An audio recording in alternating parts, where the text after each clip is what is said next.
Everyone, welcome back to my channel. Guys, आज की video में हम पढ़ने वाले हैं क्लास 7 का हिस्ट्री। चैप्टर 4 हम स्टार्ट कर रहे हैं। चैप्टर 4 का नाम है मुगल साम्राज्य। एक्चुअली ये चैप्टर बहुत लंबा है, तो इसको हम 3 पार्ट में डिवाइड कर रहे हैं। आज की वीडियो में हम इस चैप्टर के कुछ टॉपिक को पढ़ेंगे एंड अगले वीडियो में हम फिर इस चैप्टर को ही पढ़ेंगे एंड देन नेक्स्ट वीडियो में हम इसमें दिए गए क्वेश्चंस को सॉल्व करेंगे। एंड ये वीडियो अगर आपको थोड़ी सी भी हेल्पफुल लगेगी तो प्लीज वीडियो को लाइक कीजिएगा। चैनल पर पहली बार आए हैं तो चैनल को सब्सक्राइब कर लीजिएगा, बेल आइकन को प्रेस कर लीजिएगा ताकि जब भी मैं फ्यूचर वीडियोस अपलोड करूं तो उसका नोटिफिकेशन तुरंत आपको मिल सके। तो चलिए इसी के साथ हम आज का वीडियो स्टार्ट करते हैं। दोस्तों, जैसा कि मैंने आपको कहा कि हम चैप्टर 4 पढ़ने वाले हैं मुगल साम्राज्य। चैप्टर को हम इसलिए पढ़ते हैं ताकि हम इसमें दिए गए क्वेश्चंस को अच्छे से सॉल्व कर पाएं, और जब तक हम चैप्टर को अच्छे से समझेंगे नहीं तब तक हम क्वेश्चन भी अच्छे से सॉल्व नहीं कर पाएंगे। मान लीजिए कि अगर आप बिना चैप्टर पढ़े ही सिर्फ क्वेश्चंस को सॉल्व करते हैं तो उससे आपको कोई फायदा नहीं होता। जब तक आप चैप्टर को अच्छे से नहीं समझते हैं तब तक आपको इसमें कुछ भी समझ में नहीं आएगा। सिर्फ क्वेश्चन आंसर बना लेने से आपका ये चैप्टर कंप्लीट नहीं होगा। इस चैप्टर को पढ़ना जरूरी है, समझना जरूरी है, तो वीडियो में लास्ट तक बने रहिए। एंड मुझे पूरा विश्वास है कि आपको ये चैप्टर अच्छे से समझ में आएगा। बस आप ध्यान से पढ़िए और लास्ट तक वीडियो में बने रहिए। बच्चे आपस में अकबर बीरबल से जुड़े लतीफों को एक दूसरे को सुनाकर मनोरंजन कर रहे थे। इन दोनों से जुड़ी मजेदार कहानियां आम प्रचलन में रही है, इसलिए बच्चे इन दोनों नामों से परिचित थे। साथ साथ कुछ बच्चों के मन में इन दोनों के विषय में जिज्ञासा पैदा हुई, क्योंकि अभी तक ये दोनों चरित्र बच्चों के लिए कहानियों के काल्पनिक पात्र ही थे। ठीक है, देखिए अकबर और बीरबल की कहानी तो हर घर में हर बच्चों ने सुनी है। टीवी पे भी आपने देखा होगा, अकबर बीरबल का बहुत सारा कार्यक्रम आता था। बच्चे अकबर और बीरबल का नाम जानते हैं और उनकी कहानियों के बारे में भी जानते हैं, लेकिन अकबर और बीरबल ये कोई काल्पनिक पात्र नहीं है, यानी कि ये कोई काल्पनिक कैरेक्टर नहीं है, ये रियल है। ठीक है, अकबर और बीरबल ये रियल इंसान थे। ये अकबर राजा थे, मुगल राजा थे। ठीक है, और बीरबल अकबर के दरबार में ही मंत्री थे। तो उन्हीं के बारे में आज हम पढ़ने वाले हैं। चलिए देखते हैं। देखिए, आपने इकाई 3 में सल्तनत काल के राजा, देखिए सल्तनत काल के राजा को सुल्तान कहा जाता था। ठीक है, तो सल्तनत काल के राजा और राजवंशों के बारे में पढ़ा है। इस काल का आखिरी महत्वपूर्ण राजा फिरोज शाह तुगलक था। कौन सी काल का? सल्तनत काल का। सल्तनत काल का आखिरी महत्वपूर्ण राजा कौन था? फिरोज शाह तुगलक, जिसके मरने के साथ ही सल्तनत में बिखराव और कमजोरी आने लगी। राजा का नियंत्रण अपने शासन क्षेत्र पर से ढीला पड़ने लगा। ठीक है, जैसे ही फिरोज शाह तुगलक मरा तो उसके साथ ही सल्तनत काल में क्या होने लगा? बिखराव और कमजोरी आने लगी। मतलब सल्तनत काल, देखिए किसी भी वंश का अगर उत्थान होता है तो उसका पतन भी होता है। ठीक है, जैसे कि किसी भी राजा ने किसी राजवंश की स्थापना की तो एक टाइम पे वो राजवंश क्या होगा? एक टाइम पे उसका उत्थान होगा और फिर धीरे धीरे क्या होगा? उसका पतन होने लगेगा। ठीक है, जैसे ही अगर कोई अयोग्य राजा आ गया उस वंश में तो उस वंश का पतन होने लगेगा। तो क्या हुआ उसके बाद? फिरोज शाह तुगलक के मरने के बाद सल्तनत में बिखराव और कमजोरी आने लगी। राजा का नियंत्रण अपने शासन क्षेत्र पर से ढीला पड़ने लगा। इसी क्रम में तुर्क आक्रमणकारी तैमूर ने, देखिए तुर्क आक्रमणकारी तैमूर ने 1398 से 99 में भारत पर आक्रमण कर दिल्ली सल्तनत की रही सही प्रतिष्ठा भी समाप्त कर दी। फिरोज शाह तुगलक के मरने के बाद सल्तनत काल में बिखराव और कमजोरी आने लगी थी, और उसी टाइम क्या हुआ कि तुर्क आक्रमणकारी तैमूर जो था वो 1398 ईस्वी में उसने भारत पर आक्रमण कर दिया। ठीक है, और दिल्ली सल्तनत की रही सही प्रतिष्ठा को भी उसने समाप्त कर दिया। तो इस आक्रमण के बाद अफगानों ने अवसर पाकर दिल्ली सल्तनत का शासन अपने हाथ में ले लिया। तो इस आक्रमण का फायदा उठाकर अफगान क्या था? जैसे कि आपने पढ़ा यहाँ पर तुर्क आक्रमणकारी, ये तुर्क था तैमूर। तो अफगान शासकों ने क्या किया? अफगानों ने अवसर पाकर दिल्ली सल्तनत का शासन अपने हाथों में ले लिया। सल्तनत का आखिरी राजवंश इन्हीं अफगानों में से एक समूह लोदियों द्वारा स्थापित किया गया था। ठीक है, देखिए सल्तनत का आखिरी राजवंश इन्हीं अफगानों में से एक समूह लोदियों द्वारा स्थापित किया गया था। सल्तनत काल में अफगान शासकों ने भी राज किया है, तो उसी के बारे में यहाँ पर कहा गया है। तो इसके समय में दिल्ली सल्तनत का नियंत्रण आगरा, दिल्ली और उसके आसपास के क्षेत्रों तक ही सीमित हो गया था। सल्तनत की इस कमजोरी का लाभ उठाकर भारत के अलग अलग क्षेत्रों में कई राज्य बन गए। ठीक है, देखिए जब सल्तनत काल में क्या हुआ? बिखराव और कमजोरी आने लगी, तो क्या हुआ? बहुत सारे आक्रमणकारी, जैसे कि आपने देखा कि ये तुर्क आक्रमणकारी आकर भारत पर आक्रमण किया। फिर अफगानों ने इस अवसर का लाभ उठाकर दिल्ली सल्तनत को अपने हाथों में ले लिया। तो इस तरह से दूसरे राजवंशों ने क्या किया? दिल्ली सल्तनत पर अपना शासन स्थापित कर लिया। तो इसी कमजोरी का लाभ उठाकर क्या हुआ? भारत के अलग अलग क्षेत्रों में कई राज्य बन गए। तो क्या हुआ? भारत बहुत से छोटे छोटे राज्यों में बट गया और सभी राज्य का अलग अलग राज्य बन गया। तो इनमें गुजरात, बंगाल, जौनपुर, मालवा, दक्षिण भारत के राज्य और राजपुताना में मेवाड़ का राज्य प्रमुख था। ठीक है, तो इसमें देखिए भारत बहुत से छोटे छोटे राज्यों में बट गया था। तो इसमें गुजरात, बंगाल, जौनपुर, मालवा, दक्षिण भारत के राज्य और राजपूताना में मेवाड़ का राज्य प्रमुख था।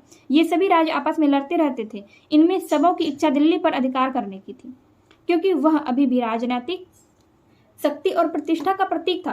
कौन? दिल्ली अभी भी राजनीतिक शक्ति और प्रतिष्ठा का प्रतीक था। वहां से भारत के बहुत सारे राज्यों पर शासन किया जा सकता था, इसलिए सब लोग जो है वहां पर दिल्ली पर अधिकार प्राप्त करना चाहते थे। ठीक है, वस्तुतः दिल्ली सल्तनत काल में लगभग 300 वर्षों तक राजधानी रही। ठीक है, देखिए दिल्ली जो है वो सल्तनत काल में 300 वर्षों तक राजधानी रही थी।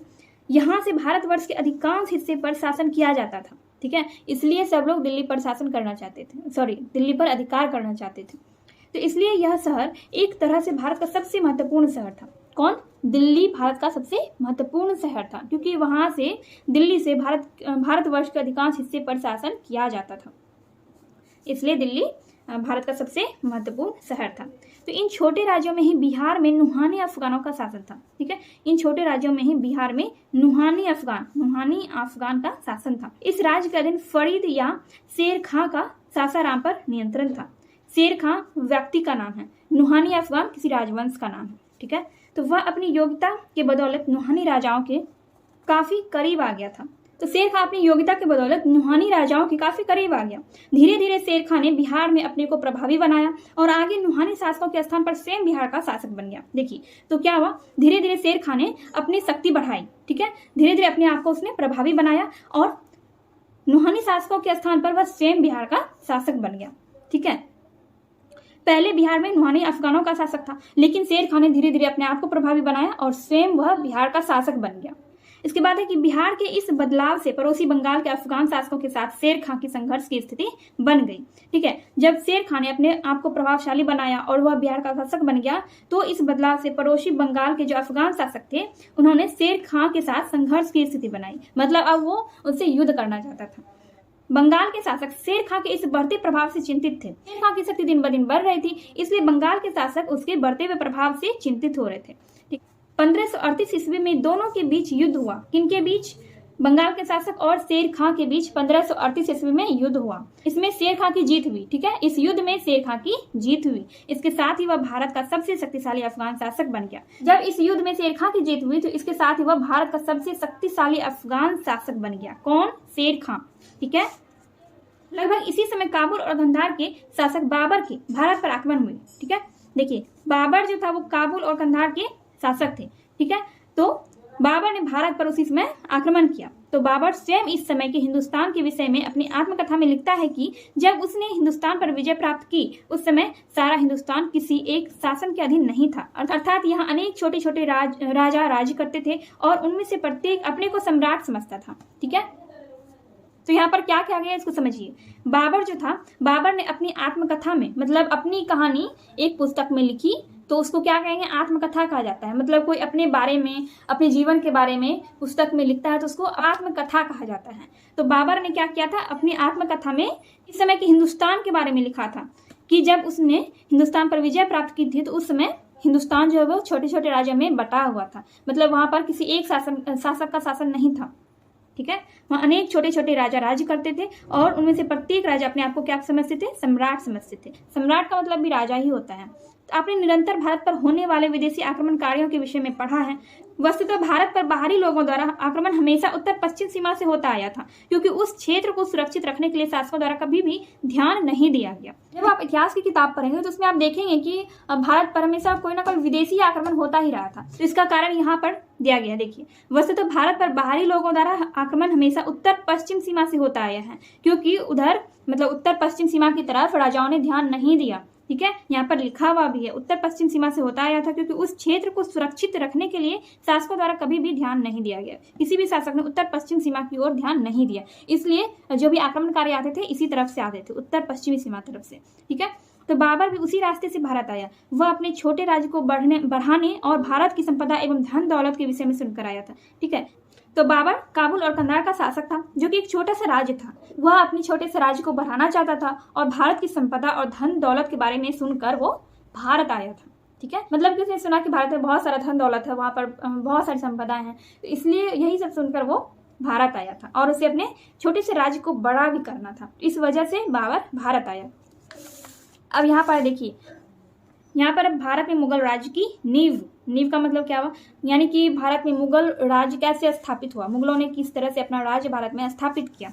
ठीक है, देखिए 1526 ईस्वी में बाबर अपनी घुड़सवार सेना तोप जिसका उपयोग भारत में नहीं हो रहा था, मतलब उस टाइम पे 1526 ईस्वी में तोप का इस्तेमाल भारत में नहीं हो रहा था, तो तोप, बंदूक तथा घुड़सवार, तीर अंदाज एवं आक्रामक युद्ध शैली के साथ पानीपत पहुंचा। पानीपत जगह का नाम है। यहाँ दिल्ली के अफगान शासक इब्राहिम लोदी के साथ उसका संघर्ष हुआ। ठीक है, तो दिल्ली के अफगान शासक इब्राहिम लोदी के साथ बाबर का संघर्ष हुआ, यानी दोनों में लड़ाई हुई। इसमें बाबर की जीत हुई। ठीक है, इसमें बाबर की जीत हुई और बाबर के सहयोगी जीत के बाद धन लूट कर वापस लौटना चाहते थे, लेकिन उसने उन्हें समझाकर हिंदुस्तान में रहने के लिए राजी कर लिया। ठीक है, यहाँ पर देखिए, यहाँ पर बहुत इंपॉर्टेंट चीज आपको बताया गया है कि 1526 ईस्वी में, तो 1526 ईस्वी में बाबर जो है वो पानीपत पहुंचा और यहाँ के अफगान शासक, दिल्ली के अफगान शासक इब्राहिम लोदी के साथ उसका संघर्ष हुआ, यानी कि 1526 ईस्वी में बाबर और इब्राहिम लोदी के बीच युद्ध हुआ। कौन सा युद्ध? पानीपत का युद्ध। ठीक है, तो देखिए पानीपत का पहला युद्ध जो है वो 1526 ईस्वी में ही हुआ था, तो वही चीज यहाँ पर दिया गया है। 1526 ईस्वी में बाबर पानीपत पहुंचा और दिल्ली के अफगान शासक के इब्राहिम लोदी के साथ उसका संघर्ष हुआ। इसमें बाबर की जीत हुई। ठीक है, इसमें कौन जीता? बाबर की जीत हुई। तो बाबर के सहयोगी ने, जो बाबर का साथ देने वाला था, उसका साथी जो था, वह धन लूट कर वापस लौटना चाहते थे, लेकिन उसने, यानी कि बाबर ने उन्हें समझा बुझाकर हिंदुस्तान में रहने के लिए राजी कर दिया। इस जीत के बाद बाबर ने कई ताकतवर अफगान सरदारों और महत्वपूर्ण राजपूत राजाओं को एक एक कर पराजित करते हुए अपने नए राज्य को भारत में स्थापित किया। तो उसने क्या किया बाबर ने? जब एक युद्ध वो जीत लिया इब्राहिम लोदी के साथ। ठीक है, इब्राहिम लोदी के साथ उसने 1526 ईस्वी में युद्ध किया था, जो कि उसने जीत लिया था। तो उसके बाद बाबर ने कई ताकतवर अफगान सरदारों और महत्वपूर्ण राजपूत राजाओं को एक एक करके पराजित करते हुए अपने नए राज्य को भारत में स्थापित किया। तो उसने बहुत सारे अफगान सरदारों और राजपूत राजाओं के साथ युद्ध किया और उन सबको पराजित किया, यानी कि उन सबको हरा दिया और अपने नए राज्य को भारत में स्थापित किया। ठीक है, तो इस क्रम में उसने 1527 में चित्तौड़ के शासन राणा सांगा, 1528 में चंदेरी के शासक मेदिनी राय और 1529 ईस्वी में पूर्वी भारत के अफगानों को पराजित किया। ठीक है, तो उसने 1527 ईस्वी में चित्तौड़ के शासक, यहाँ शासक होगा, चित्तौड़ का शासक कौन था? राणा सांगा। 1527 ईस्वी में चित्तौड़ का शासक राणा सांगा था और 1528 ईस्वी में चंदेरी के शासक था, चंदेरी का शासक कौन था? मेदिनी राय। और 1529 ईस्वी में पूर्वी भारत के अफगानों को पराजित किया। तो इन सबको हराकर उसने भारत में एक नए राज्य की स्थापना की, जिसको मुगल राज्य या मुगल साम्राज्य बोला जाता है। ठीक है, अगर आपको क्वेश्चन आ जाए कि मुगल साम्राज्य की स्थापना किसने की, तो आप क्या लिखेंगे? बाबर ने। यहाँ पर देखिए दिया गया है इसमें मुगल कौन थे। तो यहाँ पर क्या है? मुगल कौन थे? तो मुगल जाति से तुर्क और दो महान मध्य एशियाई महत्वपूर्ण राजवंशों के वंशज थे।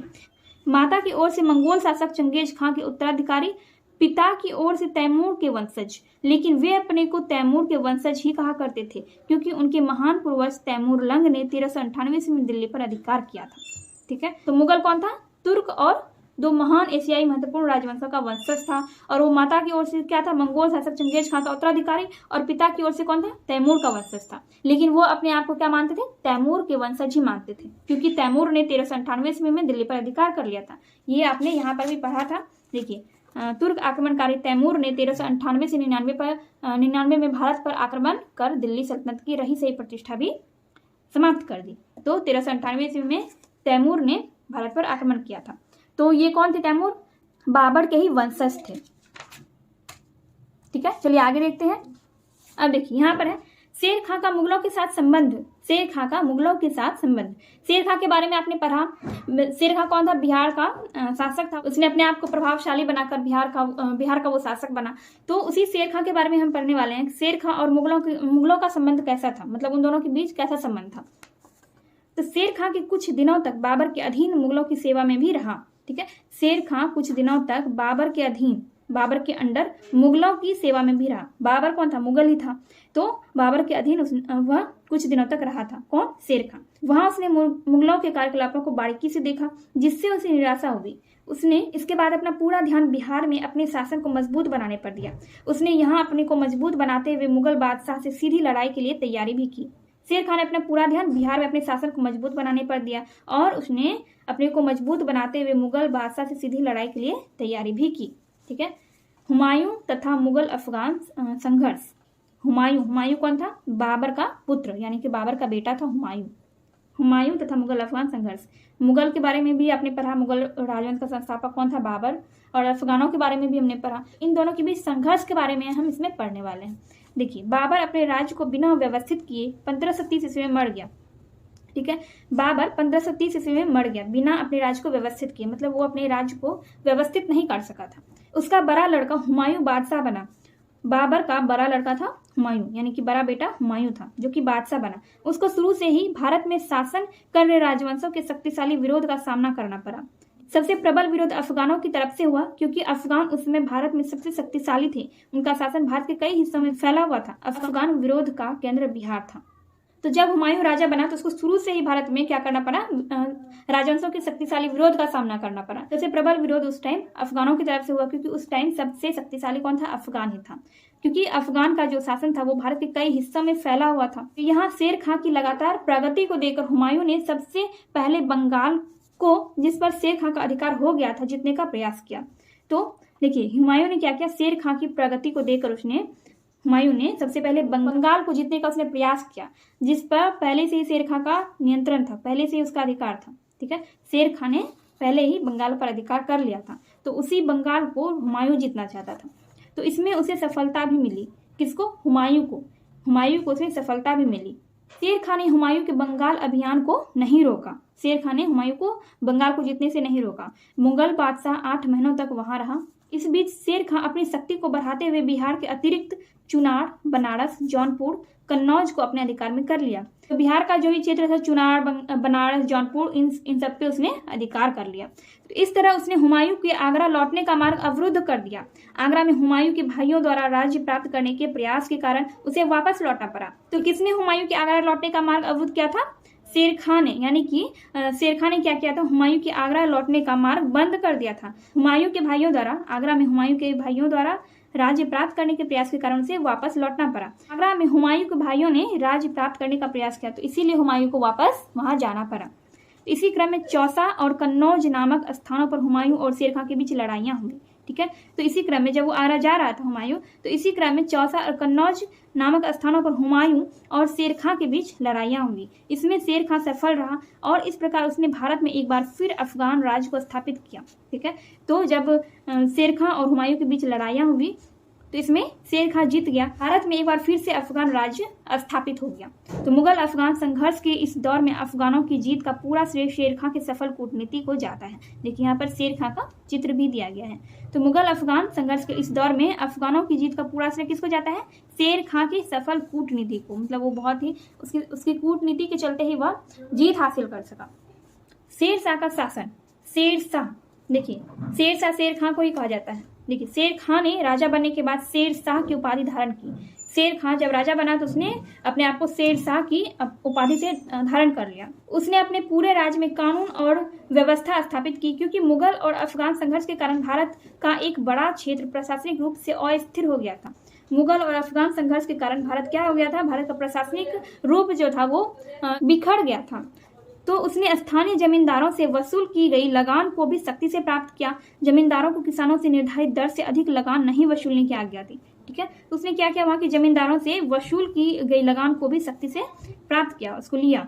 फिर जमींदारों को किसानों से निर्धारित दर से अधिक लगान नहीं वसूलने की आज्ञा दी। जमींदार जो थे वो कई जमींदार जो थे वो किसानों से ज्यादा लगान वसूल करते थे। शेर खां ने आदेश दिया कि किसानों से निर्धारित दर से अधिक लगान वसूल नहीं करना है। शेर शाह के पहले किसानों से वसूली गई लगान को वे राजा के पास नहीं भेजते थे। भू राजस्व निर्धारण के लिए एक तरीका अपनाया गया, जिसके तहत उपज की अलग अलग किस्मों पर राज्य को मिलने वाले लगान की दर अलग अलग तय की गई। राजस्व की दर उपज का 1/3 थी। ठीक है, बुआई का क्षेत्रफल फसल की किस्म और किसान द्वारा देकर एक पट्टे पर लिख लिया जाता था। सूखा या अकाल के समय लगान माफ था। संकट के समय में कुएं खुदवाने के लिए किसानों को धन उधार दिया गया। संकट के समय में कुएं खुदवाने के लिए किसानों को धन उधार दिया गया तथा कृषि उत्पादन में वृद्धि के लिए नहरों का निर्माण भी करवाया गया। राजस्व का मतलब होता है कर से प्राप्त हिस्सा। ठीक है, यानी कि जमीन पर जो कर लगाया जाता है, जमीन होता है उस पर जो कर लगाया जाता है, तो भू राजस्व निर्धारण करने के लिए एक तरीका अपनाया गया, जिसके तहत उपज की अलग अलग किस्मों पर राज्य को मिलने वाले लगान की दर अलग अलग तय की गई। ठीक है, सभी राज्य का जो लगान था वो अलग अलग तय किया गया और राजस्व की दर उपज का 1/3 था। मतलब कि राज्य में जितना भी उपज होता था उसका 1/3 जो है वो शासक को देना पड़ता था, यानी कि राजा को देना पड़ता था। ठीक है। और सूखा और अकाल के समय में लगान माफ कर दिया जाता था और संकट के समय में कुएं खुदवाने के लिए किसानों को धन भी उधार दिया जाता था।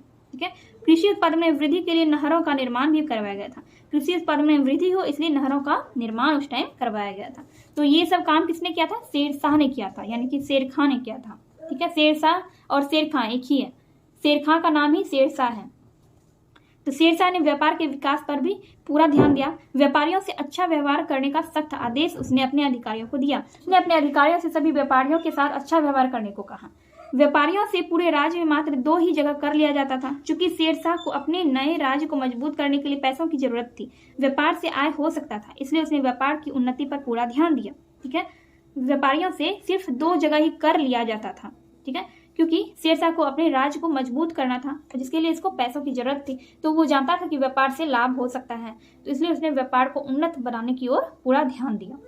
देखिए, अब है शेरशाह ने व्यापार के विकास के लिए ही यातायात के साधनों को उन्नत बनाया। व्यापार के लिए ही, जैसे कि व्यापारियों को आने जाने में सुविधा हो, इसलिए उसने यातायात के साधनों का क्या क्या उन्नत बनाया। पुरानी सड़कों की मरम्मत करवाई और कुछ नई सड़कों का निर्माण भी करवाया। सड़क के किनारे प्रत्येक 8 किलोमीटर पर लोगों और व्यापारियों के विश्राम के लिए सरायों का निर्माण करवाया, जहां हिंदू और मुसलमान दोनों कर्मचारी रहते थे।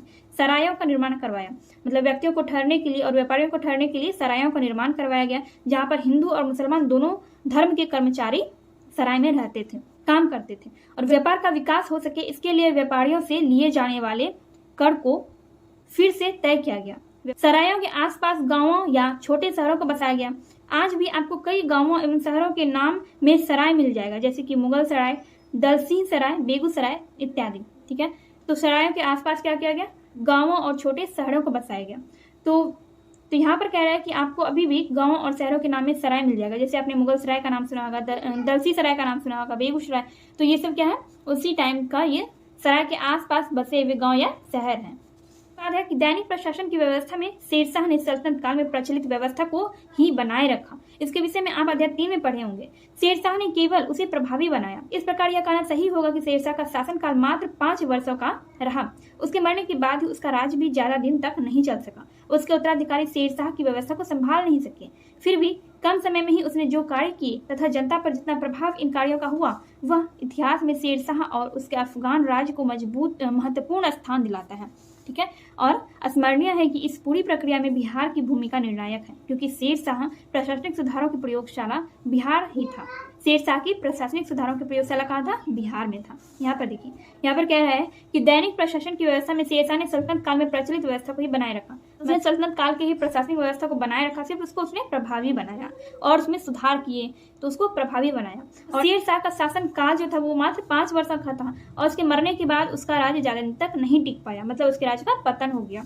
तो उसके उत्तराधिकारी, शेरशाह के जो उत्तराधिकारी थे, वो शेरशाह की व्यवस्था को नहीं संभाल सके। लेकिन फिर भी शेरशाह ने इतने कम समय में जो जनता के लिए कार्य किया, तो इन कार्यों का प्रभाव जनता पर बहुत हुआ।